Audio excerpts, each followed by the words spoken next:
Cette semaine au show de moto, on a la chance d'essayer la Goldwing Tour 2021. On l'a presque à chaque année pendant un petit bout de temps. Ça nous donne l'occasion de faire du tourisme de luxe avec cette grosse moto-là. C'est toujours aussi confortable d'être au guidon de la Goldwing Tour. Vraiment, à chaque fois que je pars avec ça, je me sens bien. C'est vraiment le fun. Je me vois vraiment à la retraite partir sur une Goldwing parce qu'on peut quand même avoir des belles sensations de pilotage. Malgré son gabarit, c'est étonnant ce qu'on peut faire avec cette moto-là. C'est lourd, c'est stable, c'est une longue moto. Je trouve toujours que j'ai un peu les mains basses sur son guidon, mais c'est la position de conduite qui permet quand même à son pilote de rouler pendant des heures sans trop se fatiguer. Alors, ça fait vraiment une moto de tourisme de luxe, hein, ça le dit. On a le GPS intégré, le gros système de son. Et même si on part à deux, c'est ultra confortable. Le moteur est performant. C'est vraiment pas pour ça qu'on l'achète, mais vous êtes un pilote expérimenté, vous avez eu des motosports, peut-être des sports touring. Vous arrivez là-dessus, vous serez quand même pas trop dépaysé.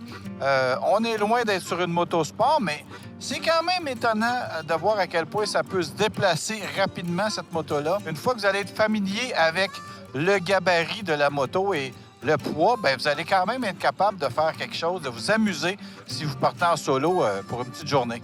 La Goldwing, c'est un classique chez Honda. Ça fait plus de 30 ans qu'on en fait. C'est à peu près la moto qui a inventé la catégorie de tourisme de luxe.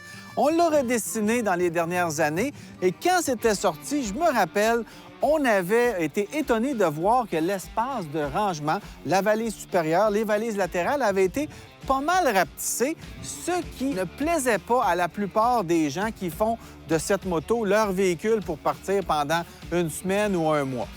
Les gens du marketing nous disaient non, non, non, on a fait des sondages et les gens ne partent que pour 3-4 jours avec ces motos-là en général, donc on n'a pas besoin d'un grand coffre arrière.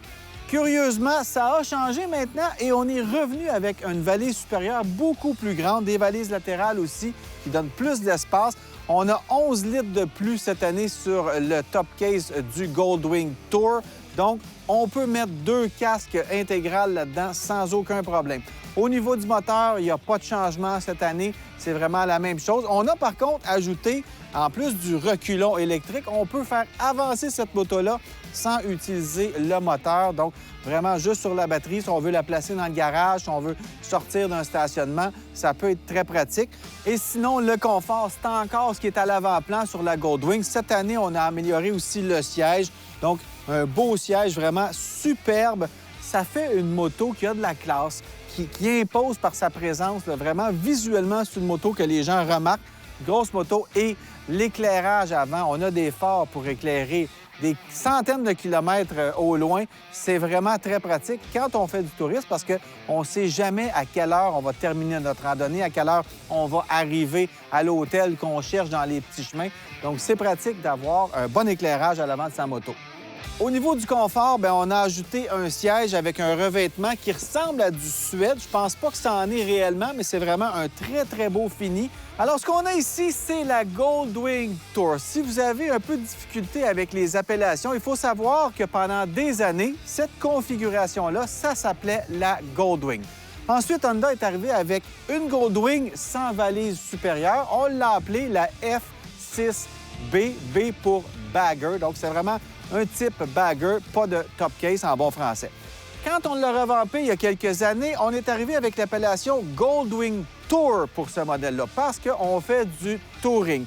Et le modèle F6B, donc le bagger sans valise supérieure, est devenu la Goldwing. Alors voilà, vous allez être capable de vous y retrouver.